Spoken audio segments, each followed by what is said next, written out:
आपको बता दें कि आज पश्चिम बंगाल और इसके अलावा बांग्लादेश के तटीय जो इलाके हैं वहां पर ये टकराने की इससे उम्मीद जताई गई है और ये बात मौसम विभाग ने कही है।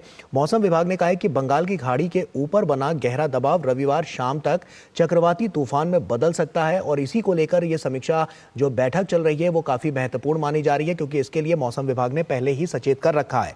26 मई की रात को पश्चिम बंगाल और बांग्लादेश के समुद्र तटों पर दस्तक ये दे सकता है और ऐसे में इस तूफान को रेमल कहा जा रहा है। रेमल, जिसका अरबी भाषा में अर्थ रेत होता है, उत्तरी हिंद महासागर में चक्रवातों के लिए क्षेत्रीय नामकरण प्रणाली को इसे मानते हुए ये नाम ओमान द्वारा दिया गया था। ऐसे में इसको लेकर काफी महत्वपूर्ण ये है कि जो समीक्षा बैठक चल रही है वो अपने आप में काफी महत्वपूर्ण है, क्योंकि तमाम यहां से दिशा निर्देश जारी किए जाएंगे और इस समीक्षा बैठक के आधार पर ही हम देख सकते हैं कि किस तरह से जो आने वाली प्रणाली है और किस तरह से इस पर जो नकेल कसी जा सकेगी और इस पर जो लगाम लगाई जा सकेगी। और साफ तौर पर आप देख सकते हैं कि प्रधानमंत्री नरेंद्र मोदी, ये तस्वीरें भी सामने आ चुकी हैं और किस तरह से समीक्षा बैठक यहां पर करते हुए, और ऐसे में ये समीक्षा बैठक कई मायनों में बहुत महत्वपूर्ण इसलिए भी हो जाती है क्योंकि जिस तरह से हमने देखा है कि चक्रवात जब आता है तो कुछ ना कुछ वहां पर तबाही का मंजर और जो तस्वीरें निकलकर सामने आती हैं वो अपने आप में बहुत बड़ी बानगी पेश करती हैं। तो ऐसे में अब की बार प्रधानमंत्री नरेंद्र मोदी इसी को लेकर ये समीक्षा बैठक कर रहे हैं कि ऐसा कुछ ना हो पाए और इसको बारीकी से समझने की, जानने की कोशिश कर रहे हैं कि किस तरह से इससे हम बचाव कर सकते हैं, पहले से तैयारियां कैसे की जा सकती हैं और जो समुद्र के किनारे हैं, जो तटीय इलाके हैं, वहां पर कैसे लोगों को बचाया जा सकता है। इसके लिए लगातार इस समीक्षा बैठक में तमाम बिंदुओं पर यह चर्चा चल रही है और इसकी रूपरेखा भी निर्धारित की जा सकती है। तो ऐसे में इस सीजन में बंगाल की खाड़ी में यह पहला प्री मानसून चक्रवात है। आपको ये भी बता दें, और बंगाल की खाड़ी में बन रहा चक्रवाती तूफान 110 से 120 किलोमीटर प्रति घंटे की रफ्तार से दस्तक दे सकता है। ये 135 किलोमीटर प्रति घंटे की तक की रफ्तार पकड़ सकता है, जो कि अपने आप में काफी तेज है और ये गति अपने आप में बताती है कि कितना भयंकर ये तूफान हो सकता है। सुधाकर हमारे सहयोगी हमारे साथ जुड़ रहे हैं। सुधाकर, इस पर समीक्षा बैठक चल रही है, किन बिंदुओं पर, किन पॉइंट्स पर सबसे अधिक फोकस रखा जा रहा है? पर गौरव, हम जानते हैं कि आज देर रात, आधी रात के करीब ये तूफान तट से टकराएगा बंगाल और पश्चिम बंगाल में। तो प्रधानमंत्री ने पूरी जो एक तरह से हॉलिस्टिक रिव्यू कह सकते हैं कि खास तौर से उन्होंने जानकारी ली कि किस तरह से जो आपदा प्रभावित क्षेत्र में लोग हो सकते हैं उनको सुरक्षित स्थानों पर पहुंचाया गया है। इसके साथ साथ ही उनके लिए चाहे रहने का या खाने पीने का या अन्य इंतजाम किए गए हैं।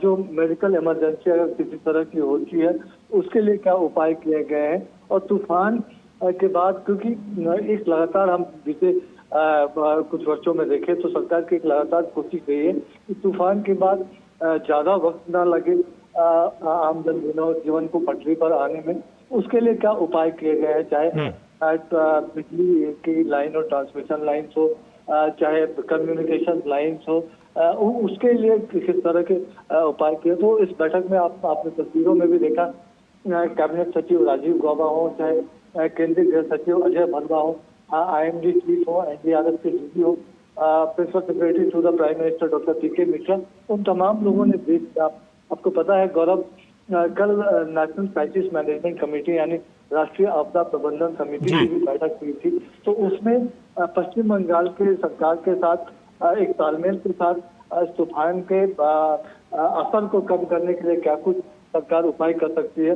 उसके बारे में कहा गया। और प्रधानमंत्री ने साफ तौर से निर्देश दिए हैं कि पश्चिम बंगाल सरकार को पश्चिम बंगाल के लोगों की सुरक्षा के लिए जिस किसी भी उपाय की जरूरत हो वो तमाम उपाय सुनिश्चित किए जाए। तो ये स्पष्ट निर्देश प्रधानमंत्री ने सरकार को दिया है, जो तमाम अधिकारियों को दिया है।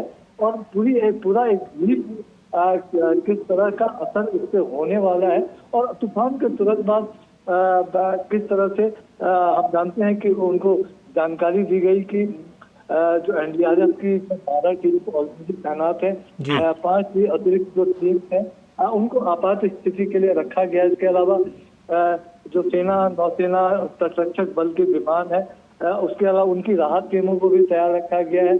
उनको ये भी जानकारी दी गई कि बिजली की तत्काल बहाली के लिए विद्युत मंत्रालय द्वारा आपातकालीन टीमें तैनात की गई हैं। तो पर एक पूरा रिव्यू कह सकते हैं कि तूफान का अभी इस बैठक में हुआ है। सुधाकर, पश्चिम बंगाल और जैसा कि हम देख रहे हैं कि बांग्लादेश के जो तटीय इलाके हैं वहां पर ये टकरा सकता है। ऐसे में जो निचले इलाके हैं वहां पर किस तरह के प्रबंध किए गए हैं कि जिससे वहां पर अगर कोई हानि होती है तो उससे तुरंत वहां पर एक्शन लिया जा सके? तो ऐसे में एनडीएमए ने हमने देखा है कि तमाम पहले भी स्टेप्स उठाए हुए हैं। अब की बार के लिए क्या एडवाइजरी जारी की गई है? देखिए गौरव, ये आज ही रात 26 मई को आज ही रात ये सागर द्वीप और खेपुपारा के बीच बांग्लादेश एवं आसपास के पश्चिम बंगाल के तटों को पार करने की इसकी संभावना है। और आपने भी जानकारी दी कि 110 से 120 किलोमीटर पर आवर और कुछ जगहों पर 130 किलोमीटर की प्रति घंटे की ये एक भीषण चक्रवाती तूफान के रूप में सामने आएगा। तो इसमें खास तौर से जो कच्चे घर हैं, इस तरह के जो स्ट्रक्चर्स हैं, उनको नुकसान पहुंचाने की संभावना रहती है। तो एक इस तरह से पूरी ताकत केंद्र की तरफ से झोंकी गई थी और पश्चिम बंगाल सरकार को पहले ही हम जानते हैं कि आईएमडी की तरफ से, एनडीएमए की तरफ से, गृह मंत्रालय की तरफ से अलर्ट किया गया था।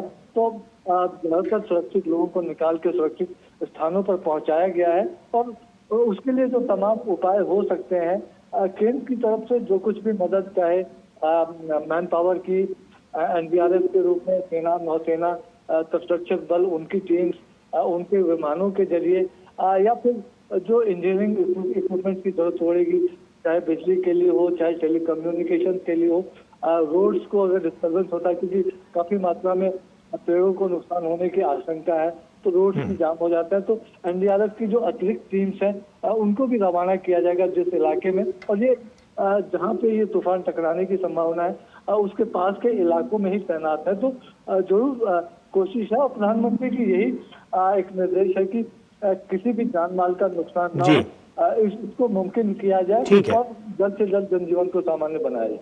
चलिए, बिल्कुल आप सुधाकर नजर बनाकर रखिए, हम आगे भी आपसे इस पर अपडेट लेते रहेंगे। बहुत बहुत शुक्रिया तमाम जानकारियां हमसे साझा करने के लिए।